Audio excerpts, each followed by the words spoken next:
Well, hey guys, it's Ron White here, the memory guy, and I just want to talk to you a little bit about. It's been a week since the World Series, since the Texas Rangers lost to the St. Louis Cardinals, and it's hard for me to say that. I want to talk to you about the effects of pain and emotion on memory. Think about it. Think back to high school and think about that person that you had a crush on. I mean, the person who just rocked your world. And you maybe you never even talked to them, but to this day you can tell me details about them, conversations you had with them, you know, maybe the car they drove, where they parked all the time, remember a time you saw them, you talked to them at the locker, and you can give me every detail of them. But if I ask you, who did you sit beside in English class your 12th grade year, you might have to sit there and think about it, and you might not ever come up with it. Emotion cements something into your memory, and last week will be forever cemented into my memory. The pain was so bad.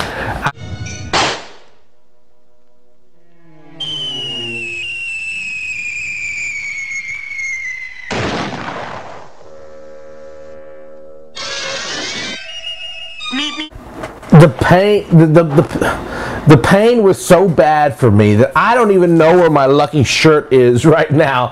I took it off and I put it somewhere where I wouldn't have to look at it, just because the intensity of that, and because of that, the World Series Game 6 is going to be in my memory forever until I die. Your mind will cement something in your memory if the pain or the emotion is strong enough. On the other hand, Game 5 of the World Series, I took my dad to it as it was a pivotal game. The series was tied 2-2. We were down 2-0 the entire game. 2-0, 2-0, 2-0. And we kept holding them. I kept telling my dad, we're holding them, we're holding them. I got a good feeling about this. I got a good feeling about this. Mike Napoli stands up to the plate and delivers one of the most clutch hits ever. The crowd goes berserk. We take the lead. We hold the lead. We win Game 5. It was without a doubt the most exhilaration I have ever felt in a baseball game. World Series Game 5, 3-2. We take the lead.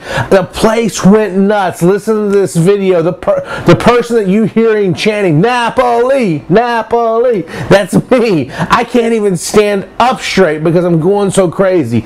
That emotion will cement that day and that event into my memory until I die.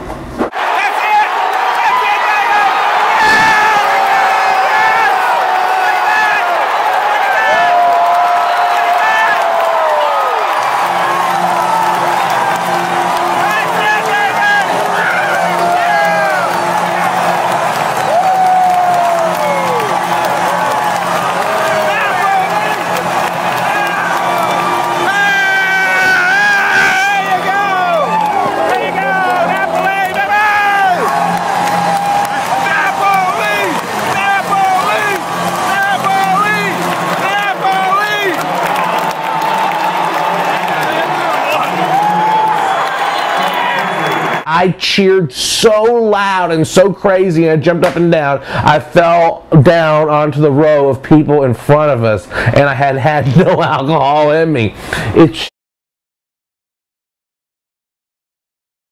this important, significant game. I'm taking my dad to this game, to this World Series. Go Rangers! All right, there we go. Giving a speech for a few hundred people and a little bit of money, and he's taking that over the Ranger game, not wearing his lucky shirt, not wearing his lucky hat, and not going to watch the game. Think again, my friends. Underneath this dress shirt, while I give my speech, I will the entire time have on my lucky t-shirt.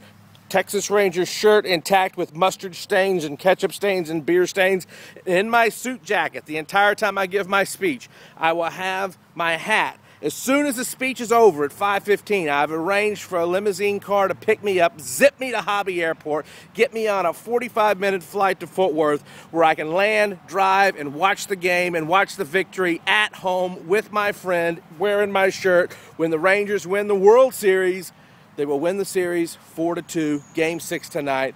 Go Rangers, baby.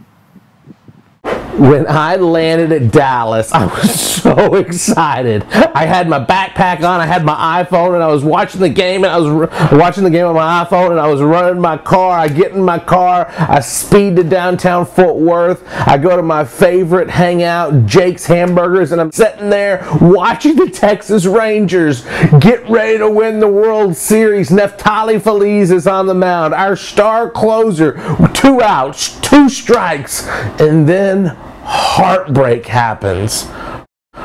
Boom! Freeze hits a ball over Nelson Cruz's head, and I will never forget where I was at that moment. I remember sitting exactly there. I remember having my hamburger, my fries, and my sweet tea in front of me. And when he hit that, I ordered a Bacardi and pineapple juice, and then I just started drinking. And then I remember who was standing next to me perfectly. Why do I remember it perfectly? I remember it perfectly because it has emotion tied to it. Then it got even more emotional. The next inning, after we go into extra innings, Josh Hamilton hits a 2-run home run. The place goes nuts. More emotion ties it into the memory. I was still exhilarated. And then I watched it unravel. As the St. Louis Cardinals came back, they won Game 6. Game 7, I just walked around it in a daze. I went to a place called the Capitol Bar because I figured it would bring good luck. The person I'd watched Game 4 with, I knew would be there, and so I thought maybe it'd be a little bit of good luck, and it wasn't. I don't even know where I was at the end of Game 5. Because I had so many Bacardi and pineapple juices, my favorite drink, by the way. The point is this: the peak of emotion, of excitement and exhilaration, is going to cement something in your memory, and the peak of desperation and despair can also cement something in your memory. Pain and emotion work together for memory. So what does this mean if you want to apply this World Series lesson to your memory?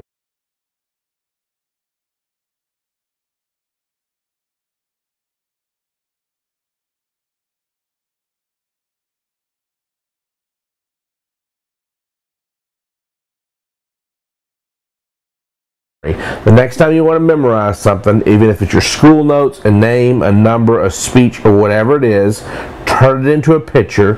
Make that picture have tons and tons and tons of emotion tied to it, and then tie that picture to a piece of furniture using the Roman room method that I describe in some of my other videos. Or if you go to brainathlete.com and look up Memory Palace, you'll see how to do it. Pain and emotion do work for memory. My name's Ron White. I'm a 2-time USA Memory Champion. Thank you for letting me this cathartic experience heal a little bit over the World Series, talk about it with you. Brainathlete.com, Ron White.